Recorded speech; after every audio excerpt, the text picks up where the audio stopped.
Il a déboulé dans le soir en disant mes mâles sont encore au port. Bah mon Renan, qu'est-ce que tu fais? Ben, je travaille, je répète. C'est ça, Oui. tu t'inspires tu le fais à la Balzac, quoi. Alors je sais pas s'il faisait les 100 pas ici, mais en tout cas moi le lieu est inspirant. Hein. Le personnage est là. Ouais, c'est ça, je prends l'énergie. Et peut-être qu'il s'était même assis sur ce banc. Et ben tu veux qu'on fasse pareil? Ah bah ça s'il te plaît. Je te vois venir. Regarde, hop. Il s'est passé pas mal de temps depuis le précédent album. 5 Oui, années. c'est vrai, oui. 5 années, Renan. Est-ce qu'elles étaient nécessaires? Qu'est-ce que tu as fait pendant tout ce temps-là? Je pense avoir besoin d'un temps un peu de vie, tout simplement, pour emmagasiner des émotions, des sentiments, avoir envie de les transformer en chansons. T'hésites pas à en parler, d'ailleurs.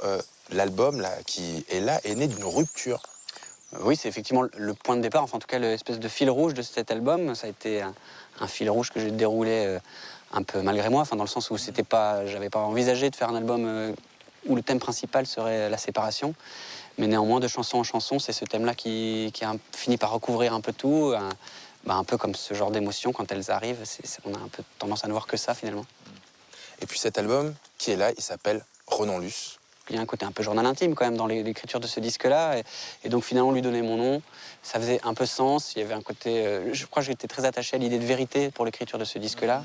Du coup, j'imagine que t'as pas cherché à tout prix cette espèce de mélancolie qui se dégageait de ces chansons. C'était plutôt quelque chose de naturel. Ouais, alors c'est aussi un état d'esprit que je porte peut-être de manière générale dans la vie. Hein. Je n'ai pas besoin de me forcer pour être atteint de mélancolite aiguë. Mais pourtant, j'ai presque envie de dire, t'as la mélancolie heureuse. Oui, mais la mélancolie, c'est pas un sentiment... c'est pas une chape de plomb. Hein. Moi, je l'associe aussi beaucoup à la rêverie. Voilà, c'est pas que du sombre. Mais néanmoins, j'avais cet état d'esprit-là à ce moment-là. Et puis, ce ton s'est un peu imposé de chanson en chanson. Je me suis un peu débattu parce qu'après avoir écrit trois chansons dans cette tonalité-là, je me disais, bon, maintenant, je peux peut-être passer à autre chose. Et puis finalement, la chanson qui venait derrière reprenait ou repartait de là où j'en étais pour partir un peu ailleurs, mais en restant dans le même état d'esprit. Donc, voilà, je l'ai accepté en tout cas. Puis elles prennent, je trouve aussi, une amplitude, une stature différente parce que on parle évidemment du sens, des mots, mais il y a aussi la composition. Là, on est dans le registre orchestral. Là, je sais pas, il y a quelque chose qui a fait tilt. Je pense la manière de composer aussi, le fait d'avoir composé au piano, on fait faire des mélodies un peu différentes de d'habitude. Et puis j'étais beaucoup aussi influencé par la chanson orchestrale des années 60 en particulier. C'est ça. En tout cas, on pense à du Aznavour, on pense à du Brel, on pense à du Beko. Lui avait chanté Dimanche à Orly, Ouais. déjà une histoire de départ. Et toi, tu as repris ça. Oui, c'est vrai qu'il y a eu un album hommage il y a quelques années à Beko. J'avais repris cette chanson qui fait partie de mes préférées. Il y avait dans ces orchestrations cette flamboyance que j'ai voulu retrouver pour mon disque.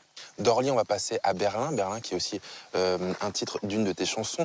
Malheureusement, Élise n'est pas avec nous et c'est sa chanson préférée Elle a eu la gentillesse de me le dire, de effectivement. l'album. Mais vraiment, pour le coup, elle m'a écrit chanson bouleversante, tu le dis à Renan.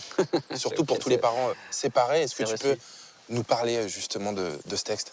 Bah, effectivement, Berlin, c'est une chanson qui parle de séparation, mais adressée à ma fille, en fait. C'est une chanson qui est née vraiment d'une histoire qu'on a vécue, d'une envie, quand on s'est séparé avec sa maman, de préserver des moments familiaux, comme on faisait beaucoup, en particulier des escapades, des petits voyages qu'on avait l'habitude de faire.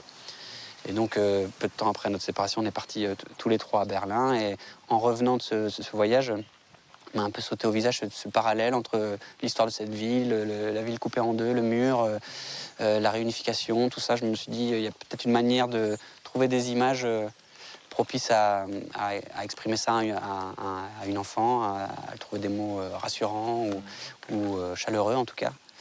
Quand tu l'écoutes, c'est ni un cri de colère, c'est ni un règlement de compte. Voilà, Ah, absolument pas, ça c'est sûr. Oui. c'est de l'amour et de la lumière. Donc bravo. Merci.